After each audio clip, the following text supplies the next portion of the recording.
आणि छत्रपती संभाजी महाराजांच्या आयुष्यावरती आधारित छावा चित्रपट बॉक्स ऑफिसवरती सध्या गाजत असताना दुसरीकडे संभाजी महाराजांबद्दल विकिपीडियावरती आक्षेपार्ह मजकूर वाचायला मिळतोय। या मजकुरामुळे शिवप्रेमींमध्ये संतापाची लाट उसळलेली असताना अभिनेता कमाल आर खान हा देखील मजकूर त्यानं सोशल मीडिया प्लॅटफॉर्मवरती शेअर केला होता आणि हा मजकूर खरा असल्याचं म्हटलं। त्याची पोस्ट व्हायरल झालेली असून छत्रपती संभाजी महाराजांची बदनामी करणारा हा मजकूर हटवण्यात यावा अशी मागणी शिवप्रेमी करतात। विकिपीडियावरच्या मजकुराची गंभीर दखल राज्याचे मुख्यमंत्री देवेंद्र फडणवीसांनी घेतली आहे आणि सायबर विभागाच्या आयजींना विकिपीडियाशी बोलून तो मजकूर तातडीनं हटवावा अशा सूचना दिल्याचंही त्यांनी सांगितलं। मुख्यमंत्र्यांच्या तक्रारीनंतर महाराष्ट्र सायबर विभागानं विकिपीडियाला एक पत्र पाठवलंय आणि हा वादग्रस्त मजकूर हटवण्याच्या सूचनाही केल्यात। ज्या प्रकारे विकिपीडियावर छत्रपती संभाजी राजेंच्याबद्दल आक्षेपार्ह लिखाण केलं गेलेलं आहे, या संदर्भात महाराष्ट्राचे सायबर विभागाचे जे प्रमुख आहेत आयजी सायबर यांना मी सांगितलं आहे की त्यांनी तात्काळ विकिपीडिया किंवा त्याची संबंधित जी यंत्रणा आहे त्यांच्याशी बोलणी करावी आणि त्यांना ते हटवून देण्याकरता त्या ठिकाणी सांगावं। जी काही प्रक्रिया त्याकरता करावी लागते ती प्रक्रिया करावी। आज जो 300-350 वर्ष होत आली संभाजी महाराजांना इथल्या एका समाज व्यवस्थेने कायम बदनाम केलं। कायम सर्वात शूर राजा, सर्वात हुशार राजा, अनेक भाषांवर प्रभुत्व असलेला राजा, पुस्तकं लिहिणारा राजा, अतिशय चाणाक्ष बुद्धीचा राजा, त्याला औरंगजेब कधीही हरवू शकला नसता। या सनातनी मनुवाद्यांनी कायम कान रचलं आणि अखेरीस संभाजी महाराज हे संगमेश्वरला हाती सापडले आणि त्यांचा अंत झाला। आणि विकिपीडियावरचा आक्षेपार्ह मजकूर अभिनेता कमाल आर खाननं आपल्या पोस्टमध्ये शेअर केल्यामुळे तो जास्त व्हायरल झाला। यावरनं मंत्री नितेश राणेंनी कमाल आर खानचा चांगला समाचार घेतलाय। चर्चेत राहण्यासाठी तुम्ही आमच्या महाराजांचा वापर करू नये। चर्चेत तुला राहायचं असेल मग कधी ना कधीतरी तुला औरंगजेबकडे पण पाठवण्याची चर्चा दुनिया करेल। मग कि कमाल खान था, ऐसा ऐसा बात करता था और अभी वो औरंगजेब के बाजू में जाके सो गया है। पुढची बातमी कल्याण डोंबिवली परिसरातनं।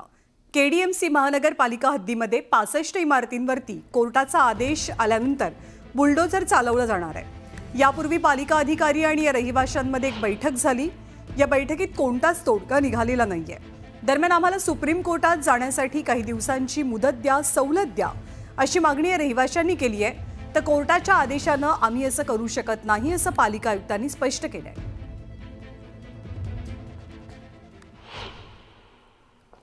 सगळे आयुष्याची जमापुंजी जर त्या घरासाठी लावलाय तर एकतर घर तरी मिळावं, नाहीतर ते काहीतरी पैशांचं रिफंड करावं। सगळी इन्व्हेस्टमेंट सगळं आम्ही तिथेच घातले। बँकेचा EMI आहे तो फेडणार की आता रेंटने रूम घेणार, त्याचं रेंट भरणार की EMI फेडणार, काय करणार? ज्याची चुकीच नाहीये त्याची शिक्षा कशाला मिळते? सामान्य नाही, ज्यांची चुकी आहे त्यांना शिक्षा मिळू द्या ना। फसवणूक झाली म्हणजे आम्हाला मुळात रेरा अप्रूव्हल आहे म्हणून सांगितलं आणि आता ही लोक प्रशासन सांगताय की तुमची बिल्डिंग अनधिकृत आहे। मला अनधिकृत कशी काय ठरवायची? पण आम्ही जर आमचं टॅक्स पावतीचं माझ्या मुलाच्या नावाने घर घेतले, जर टॅक्स पावती माझ्या मुलाच्या नावाने येते, आम्हाला विजेचं बिल येत आहे तेही माझ्या मुलाच्या नावाने, आमची नावं घेऊन आम्हाला कसे काय येत आहे?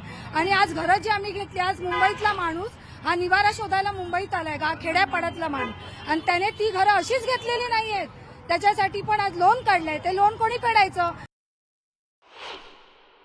काय बोलू शकत नाही। मुंबईत पुन्हा घर घ्यायचं, नवीन घर घ्यायचं स्वप्न बघायला पण भीती वाटते लोकांना। एवढंच बोलू शकतो।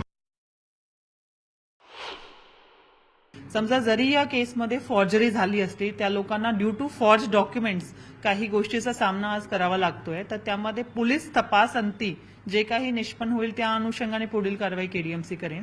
तोपर्यंत जे हायकोर्टाचा निर्णय आहे, मधल्या काळामध्ये हायकोर्टाने ऑलरेडी या लोकांना एक 6 आठवड्याचा रिलीफ दिला होता, टेम्पररी रिलीफ दिला होता, पण आता अचानक मागच्या आठवड्यामध्ये ती जी रिलीफ होता ती स्टे ऑर्डरची होती ती हायकोर्टामार्फत उठवली गेली।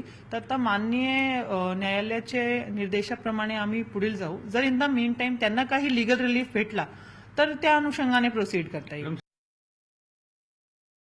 असं आहे, त्या संदर्भात मी स्वतः बैठक घेतो आहे. एकीकडे जे खरे गरजू लोक आहेत यांना कसं प्रोटेक्ट करता येईल, आवश्यकता पडली तर त्याकरता मी सुप्रीम कोर्टात देखील जायला तयार आहोत. सन्मान्य आमचे जे तिथले आमदार आहेत त्यांनी, आमचे जे आता प्रदेशाचे अध्यक्ष देखील आहेत रवींद्र चव्हाण, यांनी मला ती पूर्ण घटना लक्षात आणून दिलेली आहे. आणि या संदर्भात पोलिसांनाही मी सांगितलेलं आहे की ज्या बिल्डरने हा खोटेपणा केलेला आहे त्यांच्यावर कारवाई करा. कारण आता यातल्या काही इमारती सरकारी जमिनीवर बांधल्या, त्यामुळे आता त्याला कसं काय नियमित करायचं हा प्रश्न आहे. जिथे काही नियम तोडून बांधलेला आहे तिथे आपल्याला नियमाचं प्रशमन करून त्या ठिकाणी मान्यता देता येईल, या संदर्भात आम्ही लक्ष घालतो.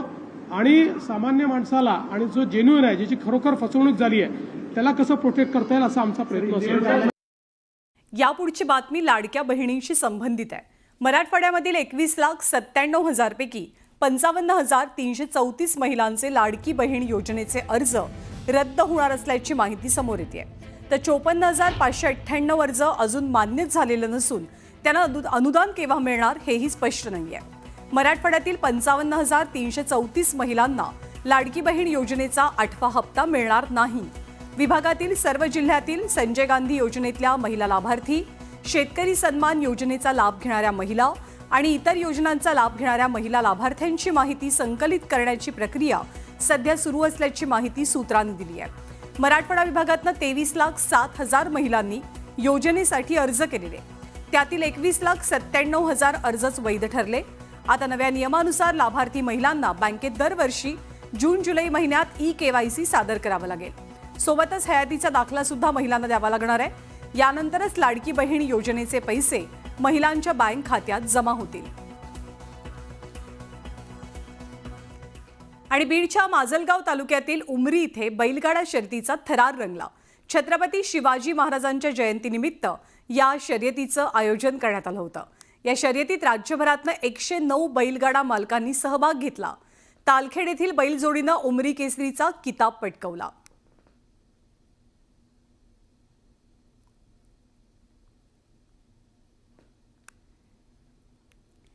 आणि गेल्या अनेक वर्षांपासून कोल्हापूर आणि बेळगावच्या सीमेवर जंगली हत्तींचा उपद्रव मोठ्या प्रमाणात वाढलाय. या हत्तींकडनं पिकांचं आणि शेतीचं नुकसान होतं. अनेक वेळेला वाहनांचं आणि घरांचंही नुकसान केलं जातं. बेळगावात अशाच एका जंगली हत्तीच्या पिल्लाचा व्हिडिओ समोर आलाय. गेल्या 8 दिवसांपासून हे पिल्लू या परिसरामध्ये दिसून येतंय. त्याला हुसकावून लावण्याचे वन खात्याचे प्रयत्न अजूनही यशस्वी झालेले नाहीयेत.